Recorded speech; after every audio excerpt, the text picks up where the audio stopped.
यह कहानी है कुल्लू की पहाड़ियों में बसे देवगढ़ गांव की, जहां बर्फ की चादर महीनों तक नहीं पिघलती थी। इस गांव में रहता था एक कुम्हार जिसका नाम केशव था। उसके हाथों में मिट्टी को जीवन देने का हुनर था, पर खुद की जिंदगी बेरंग थी।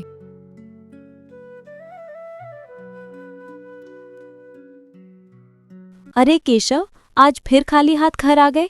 कितनी बार कहा है मैंने तुमसे कि शहर जाकर काम ढूंढो। यहाँ इस गांव में कौन खरीदेगा तुम्हारे मिट्टी के बर्तन। केशव की पत्नी सरला का गुस्सा जायज था। घर में आटा खत्म हो रहा था और उनका बेटा आकाश 3 दिनों से बुखार में था। सरला, शहर में कौन पूछता है कुम्हार को?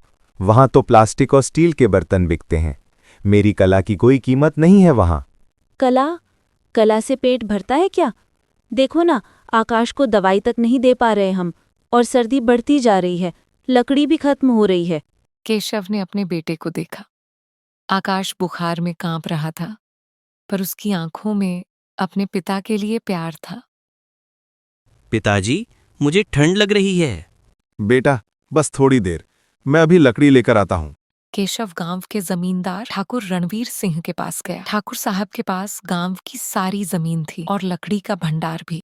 ठाकुर साहब प्रणाम, मुझे थोड़ी लकड़ी चाहिए, बेटा बीमार है। लकड़ी चाहिए? पैसे हैं? ठाकुर साहब अभी तो नहीं है, पर महीने के अंत में। महीने के अंत में? तुम लोग हमेशा उधारी की बात करते हो। अरे मैं कोई दानी थोड़ी हूं, जाओ कहीं और से मांगो। पर साहब, मेरा बच्चा।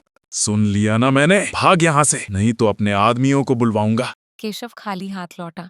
रास्ते में उसे गांव के एक पंडित मिले। क्या हुआ केशव, इतने परेशान क्यों हो? केशव ने उन्हें सारी बात बताई। बेटा, तू घबरा मत। देख, मेरे पास एक पुराना कर्ज है ठाकुर पर। वो मेरी जमीन का एक टुकड़ा दबा रखे है। तू मेरे नाम पे जा और कहे कि पंडित जी ने भेजा है, शायद दे दे। पर ठाकुर ने फिर इनकार कर दिया। केशव हताश होकर घर लौट रहा था कि उसे जंगल के किनारे कुछ सूखी लकड़ियां दिखीं। चलो, कम से कम आज रात तो गुजर जाएगी। पर जैसे ही वो लकड़ियां उठाने लगा, ठाकुर के आदमी वहां आ गए। अरे ये जंगल भी ठाकुर साहब का है, बिना इजाजत लकड़ी नहीं उठा सकते। पर भाई साहब, ये तो किनारे पड़ी सूखी लकड़ियां हैं। चुप! यही नियम है, या तो 10 रुपए दो या छोड़ दो। 10 रुपए केशव के पास नहीं थे। उसने लकड़ियां छोड़ दी और निराश होकर घर आया। उस रात घर में न आग जली न खाना बना। सरला रो रही थी, आकाश ठंड से कांप रहा था और केशव खुद को कोस रहा था। हे भगवान, मैंने क्या गुनाह किया है? मैं तो ईमानदारी से मेहनत करता हूँ, फिर भी मेरा बेटा भूखा और बीमार है। पिताजी, मुझे आपकी वो कहानी सुनाओ ना, जिसमें गरीब आदमी राजा बन जाता है। बेटा, वो सिर्फ कहानी है। तो क्या हुआ? कहानी सुनने से मन तो अच्छा हो जाता है ना। केशव ने हिम्मत जुटाई और बेटे को कहानी सुनाने लगा। बीच में ही आकाश सो गया। अगली सुबह मौसम और बिगड़ गया। आसमान में काले बादल छा गए और बर्फीली हवाएं चलने लगीं।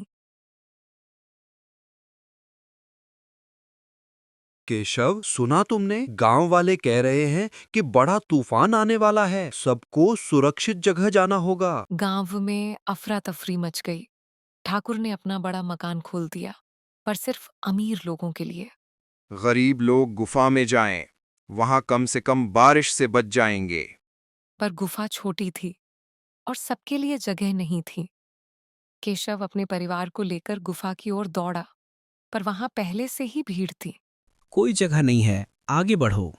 पर मेरा बेटा बीमार है। सबकी अपनी परेशानी है, हम क्या करें? चलो, हम पुराने मंदिर में चलते हैं। वो खंडहर तो है, पर कुछ आड़ तो मिलेगी। वे तीनों पहाड़ी पर बने पुराने मंदिर की ओर चल पड़े। रास्ता कठिन था, बर्फ पैरों को सुन्न कर रही थी। मंदिर पहुंचकर उन्होंने देखा कि छत के कई हिस्से गिर चुके थे, दीवारें टूटी हुई थीं। केशव, यहाँ कैसे रहेंगे? ठंड से तो यहाँ भी मर जाएंगे। केशव ने चारों ओर देखा। उसे कुछ पुरानी लकड़ी की बल्लियां दिखीं और पत्थर के टुकड़े भी। सरला, तुम आकाश को संभालो, मैं कुछ करता हूँ। केशव कुम्हार था, पर उसे निर्माण का भी अनुभव था। उसने लकड़ी की बल्लियों को जोड़ना शुरू किया, पत्थरों को व्यवस्थित किया, अपनी फटी शाल के टुकड़ों से रस्सियां बनाईं। धीरे धीरे मंदिर के एक कोने में एक छोटा सा कक्ष तैयार हो गया। दीवारों में पुरानी घास भर दी ताकि हवा ना आए। पिताजी, आप तो जादूगर हैं। आपने बिना कुछ के इतना बढ़िया घर बना दिया। आकाश की आंखों में चमक लौट आई थी। तूफान शुरू हो गया। हवाएं इतनी तेज थीं कि पेड़ उखड़ने लगे। बर्फबारी ने पूरे गांव को ढक दिया। पर केशव के बनाए छोटे कक्ष में तीनों सुरक्षित थे। अचानक उन्हें बाहर से आवाजें आईं। बचाओ, कोई है यहाँ? केशव ने बाहर झांका। ठाकुर रणवीर सिंह और उसके 2 आदमी बर्फ में फंसे हुए थे। उनका रास्ता भटक गया था। केशव, मत जाओ, यही वो आदमी है जिसने हमें लकड़ी तक नहीं दी। सरला, अगर मैं उसकी तरह बन गया तो फर्क क्या रहेगा? उसने ठाकुर और उसके आदमियों को अंदर बुलाया, उन्हें आग के पास बिठाया। तुम मुझे बचा रहे हो? मैंने तो तुम्हारे साथ इतना बुरा किया। ठाकुर साहब, बुराई का बदला बुराई से नहीं लिया जाता, और वैसे भी मुसीबत में तो सब बराबर हो जाते हैं। ठाकुर की आंखें भर आईं। उसने अपनी गलती महसूस की। तूफान 3 दिन तक चला। उन 3 दिनों में केशव ने न सिर्फ ठाकुर को बचाया, बल्कि उस छोटे से कक्ष को और मजबूत भी बनाया। केशव, तुम में तो अद्भुत प्रतिभा है। मैंने तुम्हें हमेशा सिर्फ एक गरीब कुम्हार समझा, पर तुम तो असली कारीगर हो। चौथे दिन तूफान थमा। गांव की हालत खराब थी। कई घर गिर गए थे। लोग बेघर हो गए थे। ठाकुर ने गांव वालों की सभा बुलाई।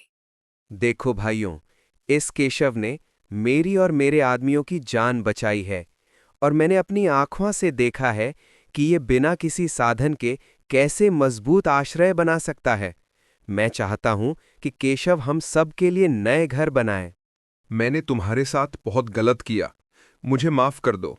अब से तुम्हें जो भी चाहिए, सामान, जमीन, पैसे, सब मिलेगा। अगर आपको हमारी ये स्टोरी पसंद आई है तो इस वीडियो को लाइक करें और हमारे चैनल टून टटका को सब्सक्राइब करें।